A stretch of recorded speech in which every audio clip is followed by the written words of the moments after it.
اور اسی کے ساتھ ہی پروگرام کے پہلے سیگمنٹ میں ہم بات کریں گے ہڈیوں کے بارے میں اور یورک ایسڈ کے بارے میں. ہم دیکھتے ہیں جیسے جیسے ہماری عمر بڑھتی جاتی ہے اور ہماری ہڈیوں میں سے آوازیں آنا شروع ہو جاتی ہیں اور ساتھ ساتھ عمر کے بڑھتے ہوئے ہمیں احساس ہوتا جاتا ہے کہ ہم عمر کے جس حصے میں موجود ہیں بہت زیادہ احتیاطی تدابیر کرنے کی ضرورت ہوتی ہے. ایک لاوالی سی ایج ہوتی ہے جس میں لاپرواہی بھی ہوتی ہے اور کسی احتیاط کا خیال بھی نہیں رکھا جاتا کیونکہ ہمیں لگتا ہے کہ جو جوانی ہے وہ سدا بہار رہے گی. لیکن جیسے جیسے آگے بڑھتے ہیں تو سمجھ آتی ہے کہ ایسا نہیں ہے. اس حوالے سے بات کریں گے. ہمارے ساتھ اسٹوڈیو میں موجود ہیں جناب ڈاکٹر ندیم صاحب جو کہ فزیو تھراپسٹ بھی ہیں اور کائروپریکٹر بھی ہیں. السلام علیکم. السلام علیکم سر کیسے ہیں آپ؟ میں ٹھیک ہوں. بہت شکریہ پروگرام میں آنے کے لیے فرسٹلی. سیکنڈلی سر میں آپ سے پوچھنا چاہوں گی کہ ہم دیکھتے ہیں بہت سارے لوگوں کے پیروں کی ایڑیوں میں بہت تکلیف رہتی ہے. وہ میڈیکیٹو ٹریٹمنٹ ڈھونڈتے رہتے ہیں یا پھر اس میں کچھ نہ کچھ مالش وغیرہ کرتے رہتے ہیں. تو اس کے روٹ کوز پہ آتے ہیں کہ اس کی پہلے وجہ کیا بنتی ہے؟ اب ایڑیوں کی جو پین ہوتی ہے وہ بہت ساری وجوہات ہو سکتی ہیں اس کی. ایک تو سب سے پہلے تو ابھی آپ نے کہا کہ یورک ایسڈ کا بھی اس میں بہت زیادہ رول ہوتا ہے. خاص طور پہ فیمیلز کا اس میں بہت زیادہ ہوتا ہے. ایک نمبر ایک. دوسری چیز ہوتی ہے کہ اس میں ایڑی میں اگر آپ کی صرف پین ہے اور ایڑی میں بہت زیادہ شدید ہے, آپ پاؤں زمین پہ بھی نہیں رکھ سکتے, تو اس میں ایک سپر ہوتا ہے جس کو ہم سپر کہتے ہیں. اس کا بیسیکلی کہ وہ ایک ان ایون گروتھ ہے آپ کی بونز کی, جو آپ کی ایڑی کے اندر ایک ہڈی ہوتی ہے جو اس کی جب ایک تھوڑی سی گروتھ زیادہ ہو جاتی ہے تو وہ ایک چونچ بن جاتی ہے جس کو ہم سپر کہتے ہیں. تو وہ آپ کو بہت زیادہ تکلیف دیتی ہے. اس کے علاوہ اور بہت ساری وجوہات ہو سکتی ہیں, جیسے ہم شوز پہنتے ہیں فیمیلز میں, اونچی ایڑی پہنتی ہیں اور بہت زیادہ ہیل والے اور زیادہ ان کا یوز ہوتا ہے, تو وہ بھی آپ کے پاؤں کی ایک جو ایک شیپ ہے وہ تبدیل کر دیتی ہے اور وہ خراب کرتی ہے آپ کے پورے پاؤں کے. موچ بھی آ سکتی ہے اس میں, ایڑی میں بھی پین ہو سکتی ہے, پاؤں میں بھی ہو سکتی ہے. اور اس میں ایک اور جو زیادہ جو پرابلم ہوتی ہے وہ ہے بونین فوٹو کہتے ہیں ہم اس کو, کہ جس میں آپ نے بہت سارے دیکھے کہ انگوٹھے کی جو ایک شیپ ہے وہ چینج ہو جاتی ہے, وہ مون ٹائپ بن جاتی ہے. تو وہ بھی اس کا بھی ایک افیکٹ ہوتا ہے. تو ہم ٹاپک ہمارا تھا کہ ایڑیوں میں جو زیادہ درد ہوتی ہے وہ اس کی یورک ایسڈ زیادہ ہوتا ہے. جب یورک ایسڈ زیادہ ہوگا تو بھی پین ہوگی, اور اس کے بعد جو ہم نے اگر اب اس کو زیادہ ڈائگنوز کرنا چاہیں گے تو سپر کا بھی ایک اس میں تعلق ہوتا ہے. صحیح ہو گیا. تو یورک ایسڈ کی اور کیا کیا سمٹمز ہوتی ہیں جسم کے کن حصوں میں درد زیادہ تر رہتا ہے؟ پورے جوائنٹس میں. چھوٹے جوائنٹس میں رہتا ہے اس میں؟ چھوٹے جوائنٹس میں بھی ہوتا ہے. زیادہ تر اس کو جو ہے نا آپ بگ جوائنٹس میں کہہ سکتے ہیں. بگ جوائنٹس کا جو ہوتا ہے کہ اس میں آپ کے شولڈرز میں بھی ہو سکتا ہے, آپ کے نی میں ہو سکتا ہے, آپ کے کولے میں بھی ہو سکتا ہے. لیکن ویٹ بیئرنگ جوائنٹس جو ہیں اس میں یورک ایسڈ زیادہ ایکومولیٹ ہو جاتا ہے. کرسٹل ٹائپ ہوتے ہیں تو اس میں زیادہ تر جب وہ ہوتا ہے تو اس کو جوائنٹس کی اسپیس چاہیے ہوتی ہے, تو وہ بگ جوائنٹس میں زیادہ ملتی ہے اس کو. تو وہ جہاں پہ ایکومولیٹ ہوتا ہے, جمع ہوتا ہے, تو پھر وہاں پہ پینچ ہو جاتا ہے. خاص طور پہ ہمیں جو کمپلینٹس ملتی ہیں بہت سارے پیشنٹس کی, وہ نی جوائنٹ کی آتی ہیں. ہپ کی بھی آ جاتی ہیں لیکن نی جوائنٹس میں ہوتا ہے. اور دوسری جو زیادہ کمپلینٹس ملتی ہیں وہ پاؤں کی ملتی ہیں. بعض پیشنٹس کہتے ہیں کہ جی ہم سارا دن ہم چلتے رہتے ہیں تو ٹھیک رہتے ہیں لیکن ہلکی پھلکی پین رہتی ہے, لیکن جب رات کو سوتے ہیں صبح سو کے اٹھتے ہیں, جب پیر زمین پہ رکھتے ہیں تو ہم انبیئریبل ہوتا ہے کہ وہ ہم نہیں کر سکتے, لیکن 2-3 قدم یا 4 قدم چلتے ہیں تو پھر ٹھیک ہو جاتی ہے وہ چیز. تو اس کی ایک وجہ سب سے پہلے وہ زیادہ تر یورک ایسڈ ہوتی ہے جو آپ کے پورے پاؤں میں ہوتی ہے. اور اس کی ایک جو ایک سب سے زیادہ ایک جو اس میں ہوتا ہے, اگر زیادہ یورک ایسڈ ہو جائے تو آپ کے انگوٹھا جو بگ ٹو ہے اس میں پینچ ہو جاتی ہے اور وہ سویل اپ ہو جاتا ہے, ریڈنیس ہو جاتی ہے. تو اس کو ہم گاؤٹ ایک بیماری ہوتی ہے. وہ بیسیکلی ایک آرتھرائٹس کی ہی بیماری ہے, کیونکہ یورک ایسڈ بیسیکلی آرتھرائٹس کو ہی لیڈ کرتا ہے. کیونکہ سٹارٹنگ یہیں سے ہوتا ہے, پھر آرتھرائٹس میں وہ چیز کنورٹ ہو جاتی ہے. تو وہ زیادہ پینفل ہوتا ہے اور وہ بھی اس کو بھی آپ نے روکنا بہت ضروری ہے, اگر وہ پھر خطرناک ہو جاتی ہے چیز. اچھا, میرے بھی انگوٹھے پیر کا جو ہے اس میں اور گھٹنے میں اکثر درد رہتی ہے, تو مجھے بھی ٹیسٹ کروا لینا چاہیے. 100% کروا لینا چاہیے, کیونکہ یورک ایسڈ جو ہے وہ ایک جیسے آپ اس کی زیادتی کیوں ہوتی ہے, یہ کیوں, ریزن کیا ہے اس کی؟ اس کی یورک ایسڈ بڑھنے کی ریزنز بھی بہت ساری ہیں. یہ بھی ایک آپ اس کو بھی ایک سائلنٹ کلر کا نام دے سکتے ہیں, جیسے ڈائبیٹک ہے یا ڈائبٹیز کے جو لوگ ہیں اور جو بلڈ پریشر کے جو مریض ہیں, ان کو جیسے اب پتہ نہیں چلتا کہ کب شوگر ہو گئی ہے اور شوگر زیادہ ہو گئی ہے کم ہو گئی ہے, یا بلڈ پریشر کا ہوتا ہے, تو ایسے یورک ایسڈ کا بھی نہیں پتہ چلتا کہ وہ کب زیادہ ہوا ہے اور کب کم ہوا ہے. لیکن اب جب آپ کے پین ہو جاتی ہے تو سب سے پہلے آپ کو یہی خیال رکھنا چاہیے کہ بھئی ہمیں یورک ایسڈ کروانا چاہیے, اور جب آپ ڈاکٹر کے پاس جاتے ہیں تو بھی وہی سب سے پہلے آپ کو لکھ کے یورک ایسڈ دیتا ہے, تو اس کا لازمی آپ کو اس کو ٹیسٹ کروانا چاہیے. اب اس کے لیے کیوں ہوتا ہے, یہ ایک بڑی کوشچن ہے. ہمارے جو ایک روزمرہ کی جو خوراک ہے, جو ڈائٹ لیتے ہیں, وہ بہت زیادہ لیڈ کرتی ہے آپ کے یورک ایسڈ کی طرف. جیسے ہم بہت زیادہ چاول رائس کھاتے ہیں, چاول کھاتے ہیں, بہت زیادہ کھا رہتے ہیں, مطلب بہت سارے لوگوں کا ہوتا ہے کہ وہ ڈیلی کا ایک یوز کرتے ہیں. پھر اس میں ریڈ میٹ آ جاتا ہے, ریڈ میٹ کا مطلب چھوٹا گوشت یا بڑا گوشت آ جاتا ہے, اس میں بھی ہے. لیکن اب یہ ضروری نہیں ہے کہ بھی آپ بالکل ہی نہ کھائیں, کیونکہ ہمیں پروٹین کی بھی ضرورت ہوتی ہے اس میں. لیکن اعتدال میں رہ کے ہر چیز استعمال کی جائے تو وہ نقصان دہ اوبیسلی رہتی ہے. اس کے بعد ہے یہ آپ کی دالیں, چنے کی دال ہو گئی یا دوسری جو دالیں ہوتی ہیں, وہ بھی اس میں بھی اس کا بہت زیادہ رول ہوتا ہے. اور تیسری چیز جو ہے وہ ہم جو ایک کہتے ہیں کہ گرین لش ویجیٹیبلز, گرین لش کے مطلب جو بہت زیادہ پالک ہو گئی, میتھی ہو گئی, وہ بھی یورک ایسڈ کا ایک کاز ہے اس کے لیے. تو اس کے لیے بھی ایک ہوتی ہے. ان میں بھی آئرن زیادہ ہوتا ہے, آئرن زیادہ ہوتا ہے, اور پھر اس میں لازمی بات ہے کہ اس میں پروٹین بھی زیادہ ہوتی ہیں. لیکن جو زیادہ پھر تعداد کھائی جائے گی تو پھر وہ یورک ایسڈ کی طرف چلی جاتی ہے, کیونکہ یہ کرسٹلز بناتے ہیں تو پھر وہ سارے باڈی میں گھومتے رہتے ہیں, تو وہ پھر جوائنٹس میں ہی آ جاتے ہیں. زیادہ تر آپ کا نی جوائنٹ اور فٹ جو ہے وہ اس میں پرابلم کرتے ہیں. صحیح. اور ایک ٹانگ میں جن لوگوں کی درد رہتی ہے اس کی کیا ریزن ہوتی ہے, اس کا تعلق بھی شاید یورک ایسڈ سے ہوتا ہے؟ اب ایک ٹانگ کا کیا مطلب, ایک ٹانگ میں پین اب بہت ساری کمر سے ہو کر جن لوگوں سے کی آتی ہے, وہ بھی اس میں بھی رول ہے یورک ایسڈ کا, 100% رول ہوتا ہے کہ اس میں, کیونکہ وہ بھی جوائنٹس کے ہی ایک بیماری ہے. تو اس کو ہم شیٹکا کا نام دیتے ہیں, جیسے بیک ایک ہو گئی اور اس میں ہو گئی, تو اس میں وہ کمپریشن میں آ جاتی ہے. کمپریشن کا مطلب کہ PID جس کو ہم پرولیپسڈ انٹرورٹیبل ڈسک کہتے ہیں, جو موڑوں کی بیماریاں کہتے ہیں, تو وہ کمپریشن ہوتی ہے اور وہ پوری اس کے ٹانگ میں آتی ہے. لیکن الٹیمیٹلی اس میں بھی آپ کا رول ہوتا ہے یورک ایسڈ کا. اب یورک ایسڈ بھی یہ ضروری نہیں ہوتا کہ آپ یورک ایسڈ بھی ایک بعض کا اچھی چیز بھی ہوتی ہے, ضروری نہیں ہوتی کہ بری چیز ہو. لیکن یورک ایسڈ کی ایک تعداد ہوتی ہے یا ایک مقدار ہے, اس سے اگر ایکسیڈ کرتی ہے تو وہ پھر پین زیادہ کرتی ہے. اگر آپ اس کو ایک لمٹ تک رکھتے ہیں, مطلب اس کی جو نارمل رینج ہے 7 ہے, آپ 7 تک رکھتے ہیں تو آپ ٹھیک رہیں گے. لیکن 7 اپر لمٹ میں ہے, پھر بھی وہ پین سٹارٹ کر سکتا ہے. تو 4-5 کی رینج میں رکھیں گے تو آپ ٹھیک رہیں گے, پھر آپ کو وہ نہیں ہوگا. ہاں, اب اور کوئی وجہ ہو سکتی ہیں اس کے پینز کی, گھٹنوں کی, پاؤں کی, کمر کی, جوائنٹس کی, لیکن یورک ایسڈ اس کا ایک پارٹ ہے جو آپ کو کاز کرتا ہے پین کا. یورک ایسڈ جب ڈائگنوز ہو جاتا ہے تو اس کے بعد اوبیسلی اس کا ٹریٹمنٹ تو جاری رکھنا ہوتا ہے, دوائیاں جو بھی ڈاکٹر ہمیں ریکمینڈ کرتے ہیں, تو اس کے ساتھ ساتھ ہمیں فزیوتھیراپی بھی لینی چاہیے. بالکل لینی چاہیے, 100% لینی چاہیے, لیکن سب سے پہلے یورک ایسڈ کو کنٹرول کرنا چاہیے. اب یورک ایسڈ کو جیسے ابھی میں نے بتایا کہ یورک ایسڈ کی ایک رینج ہوتی ہے کہ اس کو آپ کنٹرول کرنا چاہیے. اب 7 تک ہے تو آپ اس کو ڈائٹ کے ذریعے کنٹرول کریں گے. لیکن اگر آپ زیادہ ہے, مطلب آپ کا ڈائگنوز ہے کہ 9-10 ہو گیا, تو وہ پھر آپ کو لازمی میڈیکیشنز لینی پڑتی ہے, اور میڈیکیشنز کا ایک رول ہے کسی حد تک. لیکن اگر وہ آپ کی لمٹ میں آ گیا, 7-8 تک آ گیا, تو میڈیکیشن چھوڑ کے اس کو ڈائٹ پہ رکھیں گے. اور اس میں لازمی آپ فزیوتھراپی, مطلب فزیوتھراپی کا مطلب ہے کہ ایکسرسائزز, اور وہ بھی آئسومیٹرک ایکسرسائز, یہ نہیں کہ بھاگم دوڑ والی ایکسرسائز ہوتی ہیں.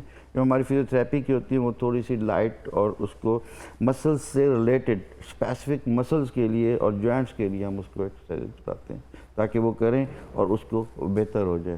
تو یورک ایسڈ کی ضروری نہیں ہے کہ صرف دوائی ہی ہو اس کے لیے ہو. ڈائٹ سے اس کو ہم کیسے کنٹرول کر سکتے ہیں؟ اپنے جیسے آپ نے کہا دالیں, سبزیاں اور جیسے گرین میٹس ہیں, اور ان چیزوں کو تھوڑا ٹائم کے لیے مائنس کر دیا جائے. ٹائم کے لیے کر لیتے ہیں. جیسے اگر آپ ایک ڈائبٹیز کا پیشنٹ ہے تو لازمی بات ہے اس نے بھی اپنی بہت ساری ڈائٹ کو کنٹرول کیا ہوتا ہے. بلڈ پریشر کا جو ایک پیشنٹس ہے اس نے بھی اپنی ڈائٹ کو کنٹرول کیا ہوتا ہے. تو یورک ایسڈ کو بھی آپ ایسے ہی کر سکتے ہیں, اس چیز کو کنٹرول کر سکتے ہیں اپنی ڈائٹ سے.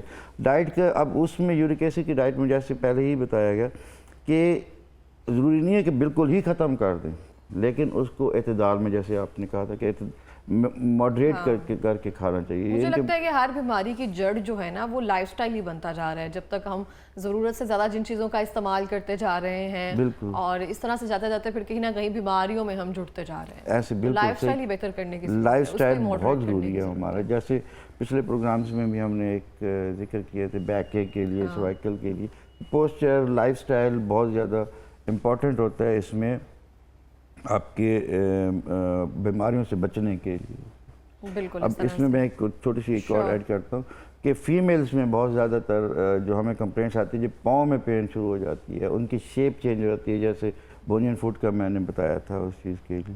تو اس میں جو زیادہ تر جو ایک ہوتا ہے نا, ان کے جو فٹ ویئرز ہوتے ہیں, جو شوز پہنتے ہیں, اس میں بھی بہت زیادہ رول ہوتا ہے. اب بہت زیادہ جو فیمیلز ہیں وہ پسند کرتی ہیں اونچی ایڑی پہننا. وہ کہتے ہیں کہ جتنی اونچی ایڑی ہوگی وہ زیادہ, لیکن وہ اس کی وہ شیپ چینج کر دیتے ہیں. لیکن یہ نہیں ہے کہ وہ بالکل چینج ہوتی ہے, آرچ میں ڈیفرنٹ آرچ میں آ جاتا ہے بالکل, کہ وہ آرچ جو ہے وہ آپ کا مسلز آ جاتے ہیں. پھر آپ کی جو کاف مسلز ہیں وہ زیادہ اوور اسٹریچنگ میں آ جاتے ہیں.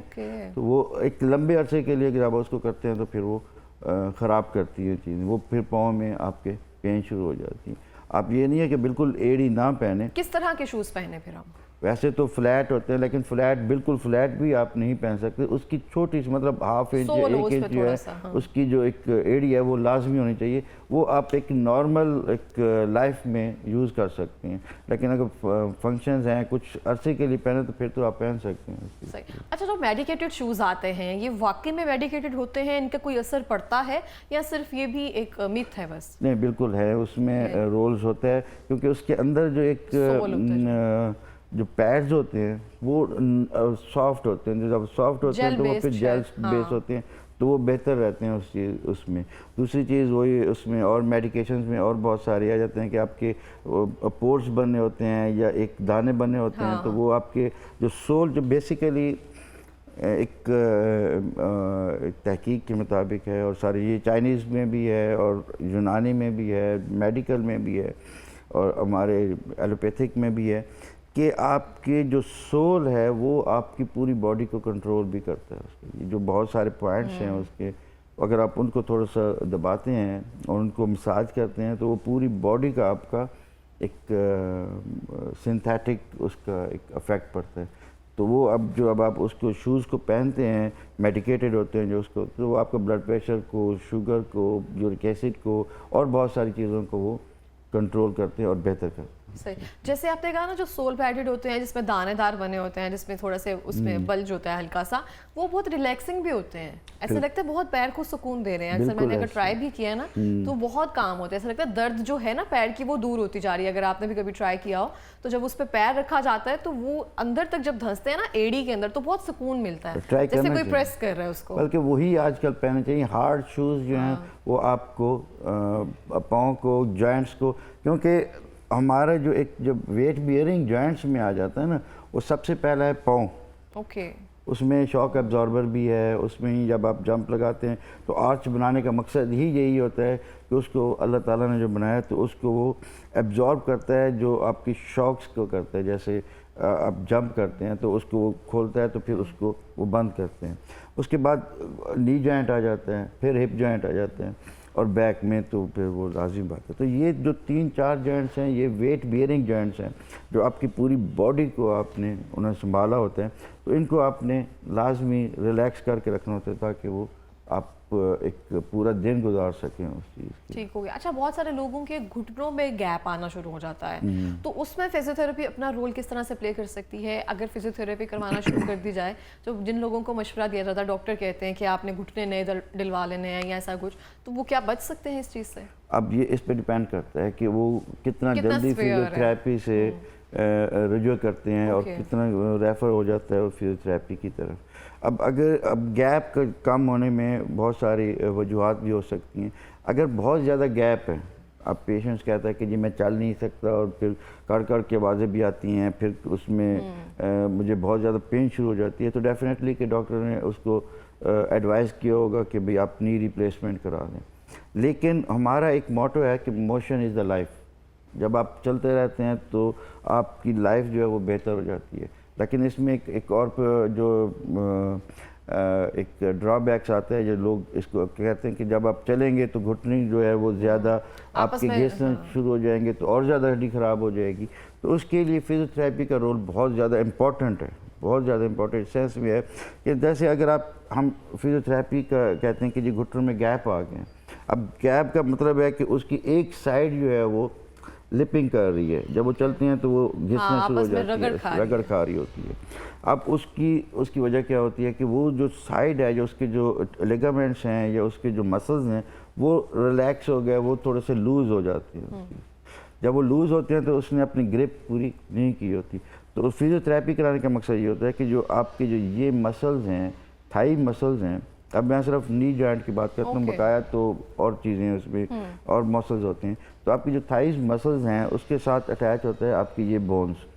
اب بونز ہی جوائنٹس بناتی ہیں، تو وہ لازمی بات ہے کہ اس میں ایک سائڈ آپ کی اس کے کچھ فائبرز جو ہیں وہ ویک ہو گئے، تو اس کو ہم نے اسٹرینتھنگ کرنی ہوتی. جب وہ اسٹرینتھنگ ہوگی تو اس میں پھر ڈیفینیٹلی کہ 100% تو نہیں ہو سکتا، کیونکہ ایک چیز خراب ہو گئی ہے یا اس کی لپنگ ہو گئی ہے تو وہ تو اب نہیں ہو سکتی. اس چیز کو ہم 100% نہیں کر سکتے، کیونکہ اس کے اندر جیل بھی ہوتا ہے، اس کی اور بہت ساری لیبرمس بھی ہوتی ہیں، اس کی ایک لیئرز بھی ہوتی ہے. جب وہ ختم ہو جاتی ہے تو اس کو پروڈیوس نہیں کیا جا سکتا، لیکن وہ گیپ کو ہم کسی حد تک 20-30% کم کر سکتے ہیں اور وہ بہتر ہو جاتا ہے. تو فزیو تھراپی کا رول بہت زیادہ ہے. اور میں یہ ایڈوائز بھی کروں گا کہ اگر جن کو بہت زیادہ اگر نہیں ہے، انیشیل سٹیجز پہ ہیں اور ان کو ڈاکٹرز نے کہہ دیا کہ بھئی آپ ریپلیسمنٹ کرا لیں، تو لازمی آپ مہینہ 2 مہینے یا میکسیمم 3 مہینے فزیو تھراپی سے رجوع کریں اور فزیو تھراپی کروائیں.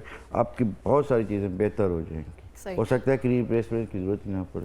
بہت سارے لوگ ہوتے ہیں جیسے یورک ایسڈ کے بعد، جیسے آپ نے کہا نا، جس سے گھٹنوں سے آواز آنا یا انگوٹھے میں درد ہونا یا بہت زیادہ ایسی دردیں شروع ہو جاتی ہیں 30s کے بعد ہی. آج کل کو 30s کے بعد ہی ہو جاتا ہے، نہیں تو 40s کے بعد ہم کبھی سنتے تھے. تو ان کو بھی ڈیلی بیسس نہیں یا ویک میں ایک بار جو ہے تھراپی کروانی چاہیے، فزیو تھراپی؟ بالکل کروانی چاہیے، یہ ایڈوائزیبل ہے. بلکہ خاص طور پہ جیسے کائروپریکٹر کا ہوتا ہے تو میں یہ ایڈوائز کروں گا کہ جو زیادہ آئی ٹی کے جو لوگ ہیں یا زیادہ سٹنگ کے ہیں یا کام کرنے والے لوگ ہیں، جن کا بہت زیادہ کام ہے، جن کے پٹھے تھک جاتے ہیں، گردن میں بیک میں پین شروع ہو جاتی ہے، تو کائروپریکٹر ایک اپنی الائنمنٹ صحیح کروا لیں. ہفتے میں یا 2 ہفتے کے بعد ایک سیشن لے لیں، وہ بہت ضروری ہے.